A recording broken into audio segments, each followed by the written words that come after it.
আমরা এই পর্বে অ্যানোমারিক প্রভাব নিয়ে আলোচনা করব। অ্যানোমারিক প্রভাব বলতে কি বোঝায়? আমাদের যে বিক্রিয়ায় অ্যানোমার উৎপন্ন হয় বা যে প্রভাবের কারণে অ্যানোমার উৎপন্ন হয় সে প্রভাবকে আমরা বলবো অ্যানোমারিক প্রভাব। এখন দেখো অ্যানোমার কাকে বলে। আমরা জানি কি অ্যালডোজের সিএইচও গ্রুপ হেমিঅক্টাল গঠন করলে অ্যালডোজটি চক্রীয় গঠন প্রাপ্ত হয়। দেখো অ্যালডোজের এখানে আমরা গ্লুকোজ নিলাম।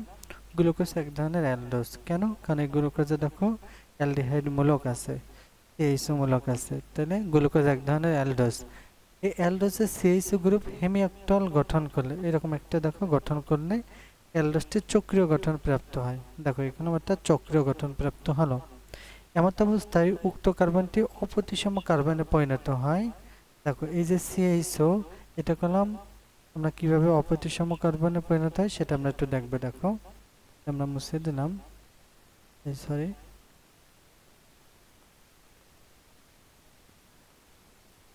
দেখো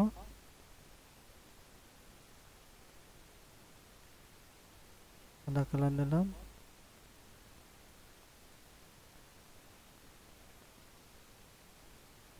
দেখো এই সিএইচ পরে আমরা এভাবে লিখতে পারি না, সি ডাবল বন ও, এখানে সি ডাবল বন ও, এখানে আমরা এইচ দিলাম। দেখো এখন এই কার্বনের দিকে তাকাও। এই কার্বনের কলম একটা হাইড্রোজেন পরমাণু এক হাতে আছে, আর দুই হাতে আছে একটা অক্সিজেন পরমাণু বা কার্বন পরমাণু ডাবল বন্ড দ্বারা হচ্ছে অক্সিজেনের সাথে সংযুক্ত, আর এক হাতে আছে এই পুরো গ্রুপটা আছে, এই পুরো গ্রুপটা আছে।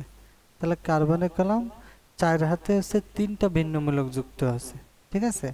তাহলে এটারে কি আমরা অপ্রতিসম কার্বন বলতে পারি না, কিন্তু যখন হচ্ছে এটা হচ্ছে এই অক্সিজেন দ্বারা যুক্ত হবে, 1 নম্বর কার্বন আর 5 নম্বর কার্বন হচ্ছে অক্সিজেন পরমাণুর দ্বারা যুক্ত হবে, তখন হচ্ছে তোমার এই কার্বনের চার হাতে চারটা ভিন্ন গ্রুপ আছে। দেখো এই কার্বনের এই বাম হাতে একটা গ্রুপ, ডান হাতে হাইড্রক্সি গ্রুপ, আর এই পুরোটো মিলে আর একটা গ্রুপ, এই তিনটা গ্রুপ, আর এই কার্বন এই অক্সিজেনের সাথে আর একটা গ্রুপের মাধ্যমে যুক্ত আছে।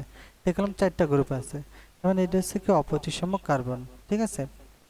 এখন দেখো এই যে অপ্রতিসম কার্বনের দুটি কনফিগারেশন বিদ্যমান। দুটি কনফিগারেশন কিরকম? এই যে 1 নম্বর কার্বনের হাইড্রক্সি গ্রুপ একবার আছে ডান সাইডে বসবে, আবার 1 নম্বর কার্বনে একবার আছে হাইড্রক্সি গ্রুপ বাম পাশে বসবে। কার্বনের এই যে 1 নম্বর কার্বনে হাইড্রক্সি গ্রুপ যদি ডান পাশে বসে তখন তাকে আমরা বলি আলফা অ্যানোমার, আর যদি বাম পাশে বসে তখন আমরা বলি তাকে বিটা অ্যানোমার, ঠিক আছে। আমরা করলাম একটা লেকচারে গ্লুকোজের, আমরা দেখছিলাম যে alpha D glucose, beta D glucose, ঠিক আছে। সেই নিয়ে করলাম আমাদের একটা লেকচার আছে, যে alpha D glucose beta D গ্লুকোজের সেম হচ্ছে কনফিগারেশন এটা, ঠিক আছে। দেখো তাহলে এখানে আমাদের আলফা অ্যানোমার উৎপন্ন হলো, বিটা অ্যানোমার উৎপন্ন হলো। তাহলে অ্যানোমার কত প্রকার? দুই প্রকার, একটা হচ্ছে আলফা অ্যানোমার আর একটা হচ্ছে বিটা অ্যানোমার। এই চেয়ার কনফার্মেশনও কলম আমরা দেখেছি, সেটা আমাদের ওই লেকচার থেকে দেখে আসবা। ওই লেকচারে আছে কোনটা?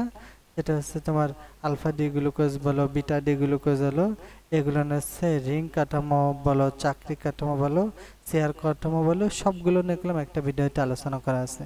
আমাদের কালে ডিসক্রিপশন বক্সে লিঙ্কটা দিয়ে দিবেন, ঠিক আছে। তাহলে এটাই কলম ছিল আমাদের অ্যানোমারিক প্রভাব। কারণ এই যে দুটি কনফিগারেশন বিদ্যমান হয়, আর এরূপ কনফিগারেশন বিশিষ্ট অ্যালডোজকে পরস্পর অ্যানোমার বলে।